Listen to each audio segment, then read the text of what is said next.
warahmatullahi wabarakatuh. Alhamdulillah pagi hari ini saya dari Gerakan Masyarakat Perhutanan Sosial Kabupaten Tasikmalaya bersama Ketua DPW Jabar Banten Gerakan Masyarakat Perhutanan Sosial.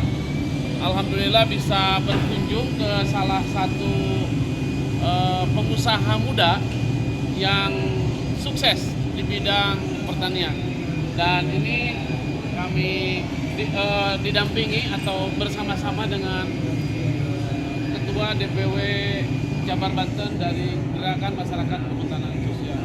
Mungkin ada yang ingin disampaikan. Terima kasih atas dukungannya dari kawan-kawan Gema PS Tasik. Kita berada di pusat pengolahan rempah-rempah. Di sini kita mengolah kapol. Kebetulan ini pemiliknya adalah keponakan saya. Beliau ini mengolah kapol, kopi, dan semua rempah-rempah yang ada di Jawa Barat. Tapi termasuk dengan Jawa Tengah, Jawa Timur diambil juga ke sini. Ini adalah open daripada pengolahan kapol. Kebetulan tadi katanya yang ngurusnya keponakan saya tidak boleh divideokan untuk pengolahan. Mungkin ada sesuatu yang Tidak boleh ya. sembunyikan. Ini tempat gudang dan penjemuran dengan sortasi, tempat sortir. Sampai jalannya. Ini tempat penjemuran. Jadi kalau suasana cuaca panas, kalau tidak cuaca tidak Open.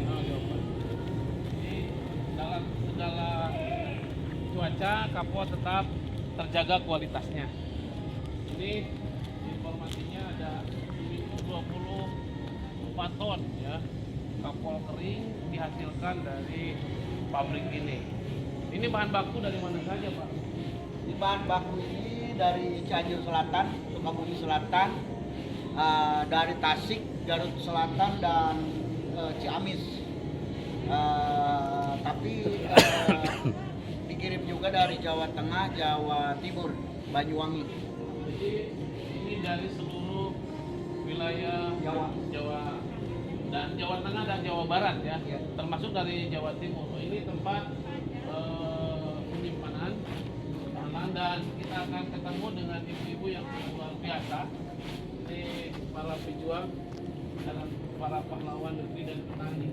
Karena bagaimanapun petani produktivitasnya tinggi, kalau tanpa ada pasar yang jelas saya kira tidak akan berarti apa-apa, dan salah satu perannya adalah ibu-ibu di sini. Luar biasa. Mohon izin, Bu. Nah, kita sedang Ini belajar. Ini lokasi pembersihan kapol. Jadi kapol ini dibersihkan dari kotoran dan dari abu. Tapi ini hasil tampiannya atau hasil sortasinya ini tetap memiliki nilai itu 10.000 per kilogram. Tapi kalau yang kapol keringnya di sini diterima dengan harga 55.000 per kilogram. Saat ini. Ya. Nah, jadi di sini nerima kapol kering, nerima kapol basah, dan di sini ada proses dari mulai kapol, kopi, pinang, kunyit, Itu laos, diterima ya? itu semuanya diterima. Oh, diterima ya. Jadi gini, maksud saya kita kan hari ini sedang bergerak bagaimana membebaskan lahan-lahan di wilayah kehutanan yang itu adalah menjadi salah satu kegiatan utama dari para petani. Nah, ini kaitannya dengan Gema PS ini ke depan kira-kira apa yang bisa dikolaborasikan atau disinergikan dengan pasar atau pabrik ini? Pabrik ini kita bisa jadikan off-taker atau jaminan pasar bagi petani. Walaupun kita tetap Gema PS ini memiliki terobosan tersendiri. Tapi untuk tahap awal kita bisa melakukan kerjasama dengan pabrik ini untuk sebuah jaminan pasar awal. Karena pabrik ini kalau kita bergerak ke Jawa menanam kapol, menanam kopi, menanam rempah-rempah, insya Allah tidak ada 1 kilogram pun dari Jawa Tengah, Jawa Timur, terutama Jawa Barat yang terlewati. Jadi istilahnya nggak ada istilah overproduksi untuk kapol dan kopi. Jadi semuanya bisa ditampung. Bisa ditampung ya.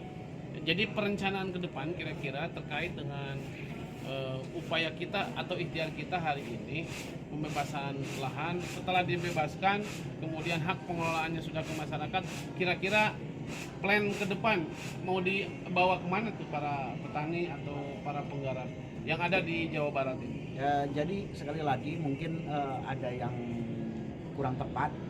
Kita ini bukan pembebasan, jadi kita ini melegalisasi daripada kegiatan petani existing.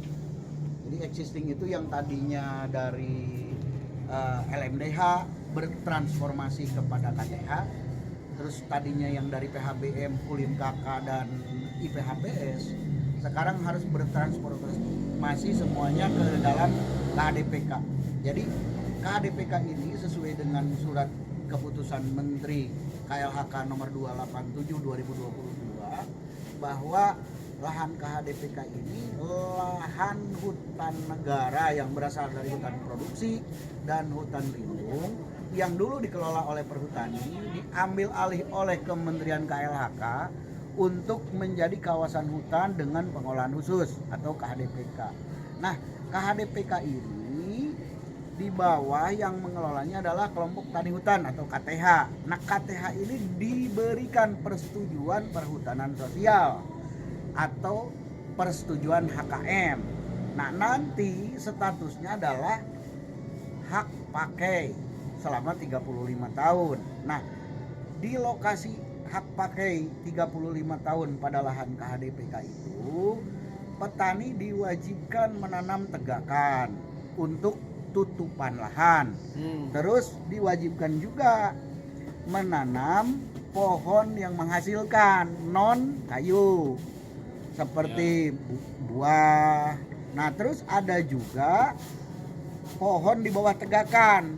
Nah, pohon yang menghasilkan di bawah tegakan ini umumnya untuk Jawa ini adalah kopi, cengkeh, kapol, terus rempah-rempah seperti kunyit, lengkuas dan lain-lain.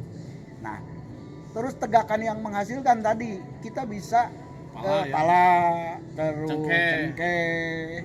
Nah, terus ada buah-buahan seperti durian, rambutan, alpukat dan lain-lain. Artinya ada istilah HBK ya, hasil hutan bukan kayu. Nah, itu dalam rangka untuk meningkatkan produktivitas. Artinya bahwa bagi teman-teman yang nanti bergabung di KHDPK atau dengan Rumah PS, ada tindak lanjut bagaimana bahwa lahan-lahan ini lebih produktif sehingga bisa meningkatkan pendapatan masyarakat dengan tidak mengurangi nilai-nilai ekologis. Begitu barangkali. Ya. Nah, sekarang gini, kalau 1 hektar lahan KHDPK itu kita tanam di bawahnya di bawah tegakan itu semuanya kapol misalkan. Nah, kapol ini dapat menghasilkan 1 ton misalkan 1 tahun. Ini kita hitung kapol yang sudah kering misalkan. Karena kan lebih baik petani mengelola langsung sehingga ada nilai tambah. Nah, nilai tambah itu daripada harga, karena kalau harga kapol basah itu nilainya hanya 5.000 per kilo saat ini. Nah, sedangkan kapol kering bisa 55.000. Nah, kalau kapol kering dijual berarti kan tenaga kerja mereka dapat dinilai berbentuk uang. Terus mereka juga tahu nantinya kalau rendemen kapol yang muda dengan kapol yang tua akan jauh, akhirnya akan mempertahankan kualitas. Jadi bagaimana sih petani nanti tidak ujuk-ujuk memanen tanpa memperhatikan daripada kualitas daripada kapal itu sendiri. Jadi nanti mereka akan tahu, oh kalau ingin rendemennya tinggi dari kapal basah ke kering, misalkan kapal basah 10 kilo bisa sekian kilo setelah kering. Nah di situ petani bisa memiliki hitung-hitungan sendiri. Apabila memiliki 1 ton berarti udah ke 50 juta rupiah per 1 hektar. Jadi intinya ini dapat meningkatkan produktivitas dari pendapatan petani. Demikian. Terima kasih Ketua DPW Jabar Banten dari Gema PS yang hari ini telah bersama-sama berkunjung ke salah satu calon mitra yang bisa dikerjasamakan atau kolaborasikan untuk kegiatan-kegiatan KHDPK. Jadi kepada teman-teman, jangan malu menjadi petani, jangan ragu menjadi berusaha di bidang berbisnis, karena kita akan siapkan modalnya, lahannya, termasuk pasarnya. Sekian, terima kasih. Assalamualaikum warahmatullahi wabarakatuh. Hutan subur rakyat makmur. Hutan subur, Hutan subur, rakyat makmur.